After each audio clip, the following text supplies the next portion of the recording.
Chapter 5. Faith in the High Places. Hill Shrines and Daily Worship. The Bible imagines one God, one altar, one temple. That's the official line, repeated by kings and prophets. Sacrifice only in Jerusalem, worship only Yahweh, tear down the high places. But the ground tells a different story. Across the hills, in homes and villages, archaeologists have uncovered another kind of religion. Older, messier, more human small altars, stone pillars, clay figures, inscriptions that speak of Yahweh and other gods. This wasn't idolatry in the eyes of the people. It was regular worship. The religion in the scrolls may have belonged to kings and priests, but the religion of the people was carved into daily life on mountaintops and kitchens by the doorpost. The other side of faith. Most people in ancient Israel didn't live near Jerusalem. They didn't hear prophets, they didn't read scrolls. They lived in small highland villages, raised animals, harvested grain, and marked life's rhythms with rituals inherited from their ancestors. In that world, you didn't travel for days to make an offering in the capital. You prayed where you lived, at the local shrine, the sacred tree, or the rock your grandmother had blessed. The biblical writers call this disobedience, but it was far more common than temple worship for centuries. It was normal. A ritual moment. A woman lights a small fire in a clay bowl. She places a handful of grain beside it, mutters a blessing, and touches the stone pillar outside her home. Her child is sick.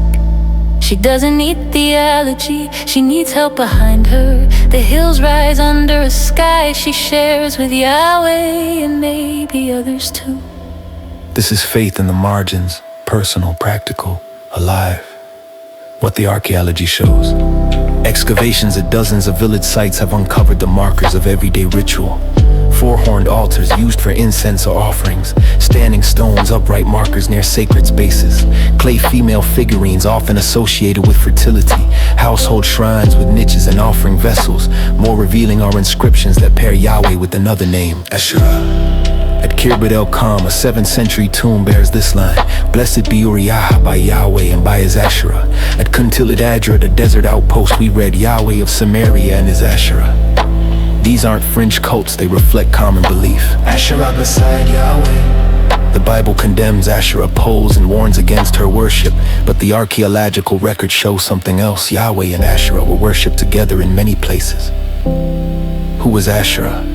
In older Canaanite texts, she's the divine consort of El, the high god. As Israelite religion evolved, Asherah's identity seems to blur. Sometimes mother, sometimes goddess, sometimes a symbol of fertility or protection. The point is not to define her exactly, but to see that her presence was part of regular worship, not competition with Yahweh, but complement. Monotheism wasn't the rule. It was the reform, the high places. The Bible's authors often refer to high places. The Bible's authors often refer to high places. Hebrew battledore shrines on ridges or hilltops where people made sacrifices or called on divine help.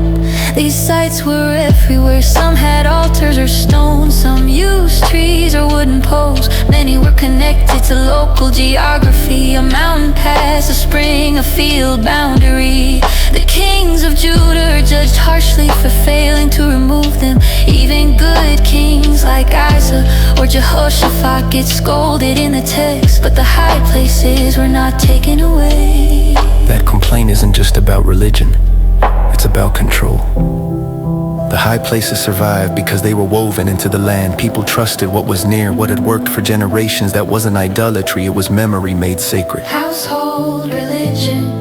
Beyond the shrines, faith lived inside the home. Archaeologists at Tel Beersheba, Lachish, and Megiddo have found small clay altars, incense burners, offering bowls, sacred niches, and living spaces. This was religion without priesthood, parents praying over children, neighbors sharing rituals, a daily practice of hope, grief, and gratitude. The Bible barely mentions it, but it was the heartbeat of belief for most Israelites. Monotheism wasn't the starting point. The Bible often speaks as if Israel always worshipped only Yahweh, and that failure to do so was a constant backslide. But the evidence says otherwise. The first commandment says, "You shall have no other gods before me." That's not denial of other gods, that's a demand for priority. The early books reflect a world full of gods where Yahweh had to be chosen again and again. Most rural Israelites blended belief, mixing Yahweh with El, Baal, Asherah, and others. Monotheism didn't fall from the sky, it was a slow shift, fueled by royal policy, temple politics, and the trauma of national collapse. The people's religion was never purely doctrinal, it was local, layered, and adaptive. Household religion. Household religion. Household religion.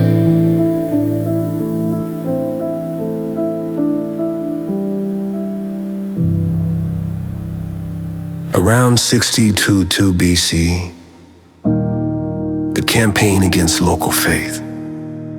Around 622 BC, King Josiah ordered a sweeping religious reform. After a scroll, likely early Deuteronomy, was found in the temple, he launched a crackdown on all other worship.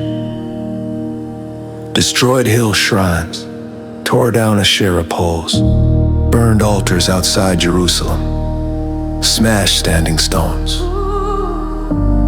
The Bible praises this, but the timing matters. Josiah ruled during rising imperial threats, centralizing worship under one God, Yahweh. And one temple in Jerusalem was a way to unify identity and tighten state control. This wasn't just spiritual, it was strategic. What didn't die? Even after Josiah, the high places persisted. Clay figurines continued to appear. Old practices quietly lived on. People don't forget sacred places easily. They may nod to the king's scroll, but at night, they still light incense. They still place offerings by the same old tree. Religion doesn't vanish with decree. It fades slowly, and only when no one remembers the stories that kept it alive. The lived religion beneath the scroll. The Bible preserves a version of Israel's faith, but it's the official version, edited and forced and politically shaped. The religion in the dirt is older, wilder, less clean. It's not wrong. It's not heresy. It's just what people actually did. They made room for more than one God. They prayed where they lived. They didn't think in categories of orthodoxy or covenant. They thought in terms of weather, birth, crops, illness, safety. And they built their religion around those needs. This is what the stones remember. Not priests in robes. Not kings with scrolls. But people in fields. People in pain. People with fire, ash,